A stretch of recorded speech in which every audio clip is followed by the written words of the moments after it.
하나님의 말씀은 신약성경 마태복음 1장 18절에서 25절 말씀입니다.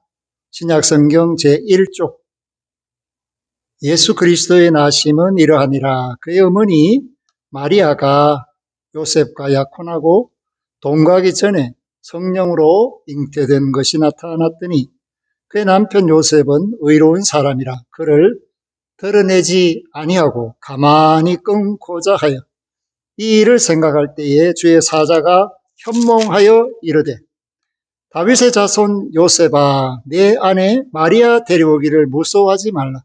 그에게 잉태된 자는 성령으로 된 것이라. 아들을 낳으리니 이름을 예수라 하라. 이는 그가 자기 백성을 그들의 죄에서 구원할 자이심이라 하니라. 이 모든 일이 된 것은 주께서 선지자로 하신 말씀을 이루려 하심이니 이르시되 보라 처녀가 잉태하여 아들을 낳을 것이요 그의 이름은 임마누엘이라 하리라 하셨으니 이를 번역한즉 하나님이 우리와 함께 계시다 함이라. 요셉이 잠에서 깨어 일어나 주의 사자의 분부대로 행하여 그의 아내를 데려왔으나 아들을 낳기까지 동침하지 아니하더니 나음에 이름을 예수라 하니라. 아멘. 할렐루야. 하나님의 은총 가운데 초림 예수님을 우리에게 소개하기 위하여 마태는 족보를 이야기하고 있고 그 족보 끝에 드디어 예수 그리스도를 탄생케 하는 요셉과 마리아를 소개하고 있습니다. 요셉은 마리아와 정혼한 사이였고 아직까지 결혼을 하지 않은 상태인데 마리아의 배가 불러오는 괴이한 일이 벌어지게 되었다라는 것을 알고 가만히 끊고자 했다. 피해를 주지 않기 위해서 율법을 따르면 가늠한 자는 돌에 맞아 죽죠. 그런 의미에서 소리 소문 없이 이 일을 처리하기로 했다라는 것을 우리에게 말합니다. 오늘 예수 그리스도의 나심은 이러하니라. 예수 그리스도의 나심은 놀랍다. 그리고 사람이 상상할 수 없는 방법을 하나님은 동원하셨다. 그래서 그것을 성령으로 잉태하셨다. 그렇게 증언을 해주고 있습니다. 사랑하는 성도 여러분, 예수 그리스도의 육신의 어머니 마리아가 요셉과 약혼하고 동거하기 전에 성령으로 잉태된 것이 나타났다. 배가 불러오더라 하는 표현을 하는 것이죠. 마리아 이때 나이는 짐작컨대 약 14살쯤 된다고 학자들은 말을 하고 있습니다. 그러니까 아주 순진한 어린아이에 불과한 것입니다. 그런데 감당할 수 없는 일이 자기에게 일어났음에도 불구하고 누가에 따르면 천사의 음성을 듣고 위로를 받고 엘리사벳을 향해 나아가는 그런 모습을 보여주고 있습니다. 사랑하는 성도 여러분, 그때 삶은 어려웠습니다. 고생스러웠습니다. 그런 과정 속에서 우리는 오늘 나사렛에 발을 내디뎌 보면 성가족교회, 요셉을 기념하는 교회와 마리아가 수태고지, 하나님의 사자 가브리엘로부터 음성을 듣게 되는 기념교회당을 마주대하게 됩니다. 이 두 교회는 나란히 서 있고 그 성가정교회, 요셉을 기념하는 교회는 지하실에 그때 당시 요셉 가족이 살았던 동굴이 보존되어 있습니다. 그 창에 보면 요셉이 고민하는 그리고 기도하는 그런 모습을 모자이크로 새겨 놓았습니다. 오늘 마태복음 1장 18절 이하의 말씀을 창에 새겨두고 있다는 것을 보게 됩니다. 법 없이 살 수 있는 사람 세상에 없겠죠. 그러나 요셉 같은 이는 바로 법 없이 살 수 있는 사람이라고 표현할 만큼 어려웠다. 가난하면서 의롭기가 어렵습니다. 또 많이 가지면서 의롭기도 어렵습니다. 많이 배워서 의롭기도 어렵고 배우지 못해서 의롭기도 어렵습니다. 그러니까 의롭다라는 이 말은 하나님이 함께 하신다는 말과 일치하는 말입니다. 그러니 다른 말로 말하면 요셉은 하나님이 함께 하시는 사람이었다. 그래서 자기의 형편과 처지가 어떠하든지 하나님의 마음, 하나님의 사랑, 하나님의 의의를 드러내기 위하여 고뇌하는 사람이었다. 그리고 신중한 모습을 보여주고 있다는 것을 말해주고 있습니다. 마리아가 배불러 온다. 그런 이야기를 자신의 입으로 할 수가 없었던 것입니다. 그리고 따질 수도 없었습니다. 물어볼 수도 없었습니다. 왜? 혹시나 마리아에게 상처를 줄까 싶어서입니다. 그러니까 매우 신중한 접근을 했다라는 것을 알려주고 있습니다. 그리고 이 일을 생각했죠. 어떻게 할까? 정말 마리아도 살고 나도 의를 지키고 하나님의 영광도 지키고 동네 사람들에게서 잘못된 인식과 소문이 나지 않게 하기 위한 생각을 하고 있었다. 그런데 답이 없죠.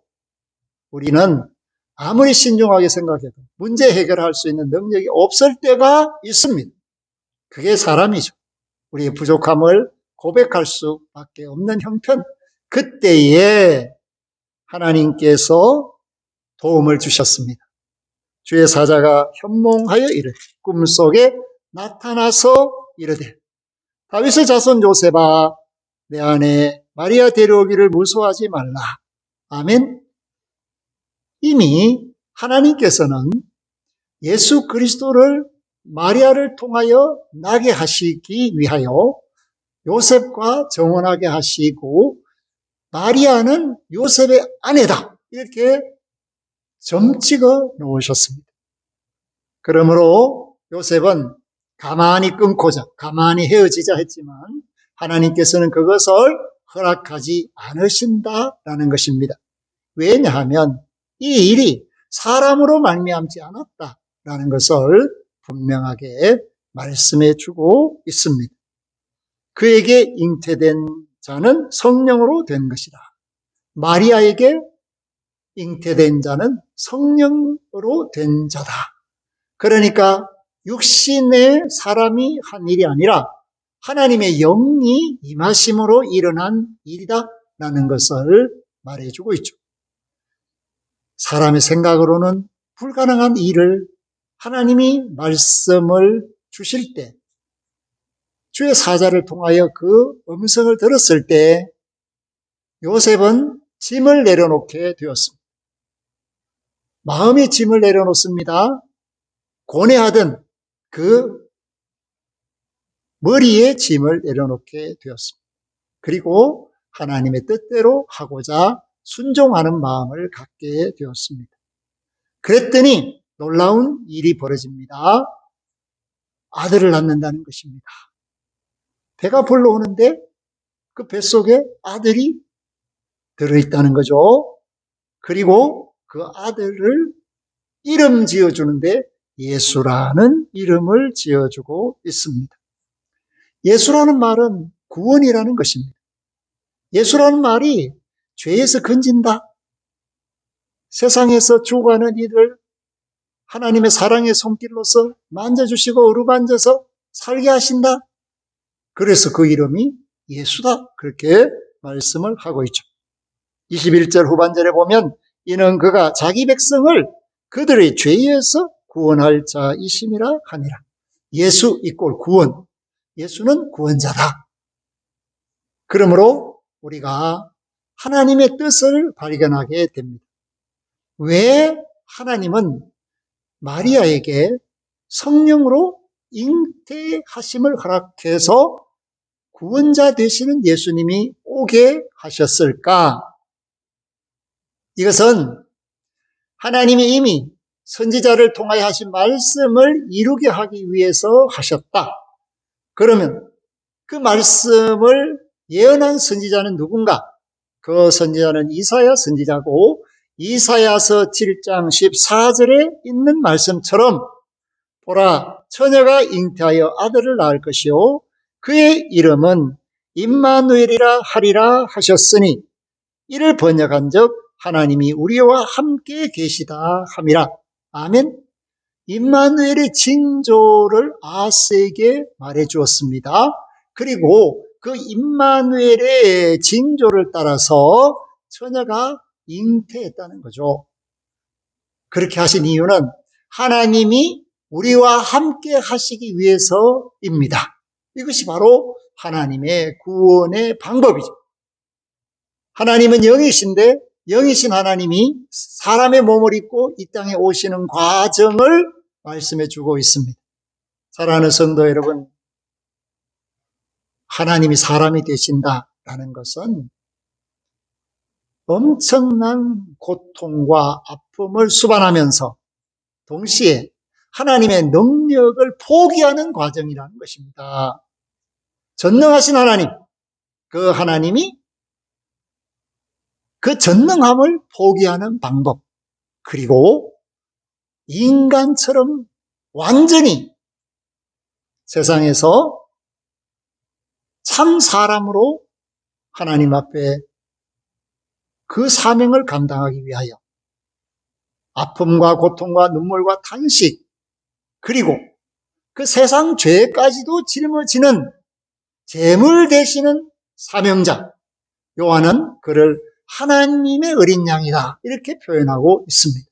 하나님의 어린 양, 그것은 하나님께 번제가 되는, 속죄제가 되는, 화목제가 되는 제물이 된다라는 것을 말씀하고, 우리의 허물 때문에 죽으셨기 때문에 속건 제물이 되셨다. 히브리서는 그렇게 말씀을 해주고 있습니다. 그런데 그 이름이 임마누엘이다. 그것은 하나님이 자기 백성과 함께 하신다라는 뜻입니다. 예수는 자기 백성의 죄를 구원하실 분, 건져내실 분, 해결해 주실 분이신데 그분은 하나님이시다. 이렇게 말씀을 하는 것입니다. 요셉이 얼마나 놀랐겠습니까? 자신의 고민거리를 단번에 해결해 주시는 하나님의 은총을 힘입어서 이제 용기를 내어서 24절에 보니까 주의 사자의 분부대로 행하여 그의 아내를 데려왔다. 제대로 가정을 이룬 것입니다. 이제 약혼이 아니라 동거하게 되죠. 결혼을 하게 되었다라는 것을 말씀하고 있습니다. 그럴 때 아마 요셉이 마리아의 손을 꼭 잡아주었을 겁니다. 마리아가 눈을 멀뚱멀뚱 뜨고 눈물을 주르르 흘리면서 요셉을 바라보았지 않겠습니까? 왜냐하면 요셉은 정신적으로 자기 자신의 마음속에서 고민하고 고뇌하고 있었지만, 마리아는 자기 배가 자꾸 불러오고 있으니 육신적으로 또 사람들의 그 눈길을 의식하면서 고통을 얼마나 당했겠습니까? 비록 자신에게 일어난 일이 하나님이 하신 일이고 주의 계집종이 오니 하나님 뜻대로 하십시오 이렇게 대범한 고백을 했지만, 그러나 고백은 고백이고 현실은 현실입니다. 그런 고백했다고 사람들이 막 박수를 치면서 부모들이 잘했다 내 딸 이렇게 하지 않지 않습니까? 그래서 염려하고 걱정하고 있는데, 요셉이 결혼하자 하고 자기를 데려가니까 마음을 내려놓게 되죠. 걱정을 내려놓게 되죠. 근심을 내려놓게 되죠. 하나님께 영광을 돌릴 수 있게 되죠. 더 멋진 것은 이 남편 요셉이 자신을 그대로 잘 보존시켜 준다는 거죠. 그래서 25절을 보니까 아들을 낳기까지 동침하지 아니하더니 아들을 낳기까지 잘 돌봐줬다는 거죠. 그런 의미에서 이 부부는 영적인 사랑을 먼저 시작하고 예수가 이 세상에 태어나는 구원의 역사가 일어난 후에 사랑의 열매를 맺어서 아이들을 낳게 됩니다. 그런데 예수를 낳고 그 이름을 불러주죠. 뭐라고 부를까? 아마 부부가 상의를 했을 겁니다. 그럴 때 요셉이 이미 이름이 정해져 있다. 하나님께서 천사를 통하여 내게 현몽하여 이르시되 아들을 낳으리니 그 이름을 예수라 하라 하셨고, 그 뜻은 구원자다. 자기 백성을 죄에서 건질 뿐이다. 이렇게 말씀을 해주셨고, 그 예수님으로부터 하나님이 사람과 함께하는 길이 열리게 되었다. 그래서 임마누엘이라는 특별한 칭호를 받았다.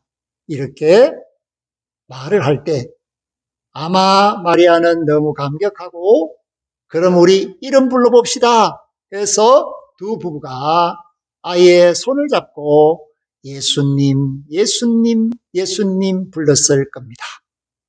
오늘 우리는 성탄의 큰 기쁨, 초림의 역사가 어떻게 일어났는가를 다시 한번 살펴보고 있고, 동시에 그 아름다운 성탄 이야기가 이루어지기까지 요셉과 마리아가 얼마나 눈물 흘리며 기도했을까.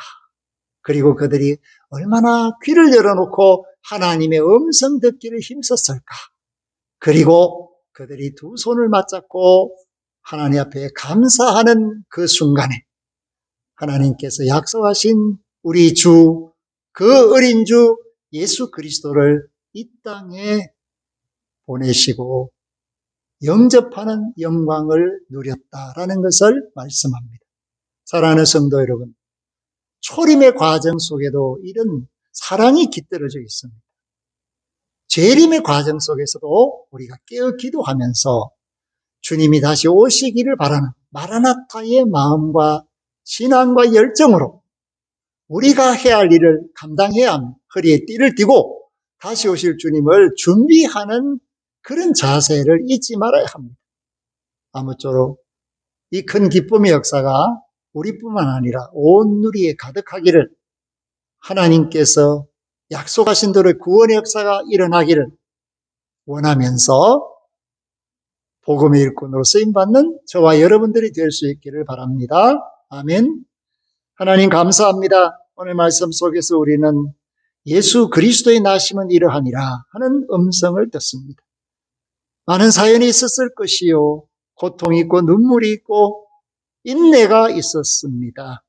오늘 이 땅에서 재림을 기다리는 이들이 요셉과 마리아의 심정으로 다시 오실 주님을 기다린다면 우리에게도 놀라운 일이 벌어질 줄로 압니다.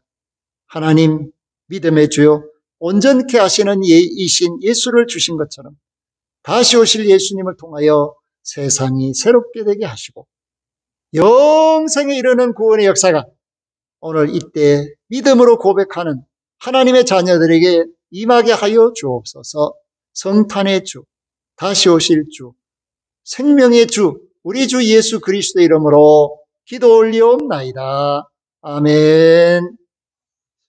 지금은 우리 주 예수 그리스도의 은혜와 하나님 우리 아버지의 극진하신 사랑하심과 성령님의 교통하심이 말씀대로 이루어지기를 바라는 이들과 다시 오실 주님을 기다리며 믿음으로 서 있는 모든 주의 권속들 머리머리 위 영원토록 항상 함께 하시기를 축원하옵나이다. 아멘.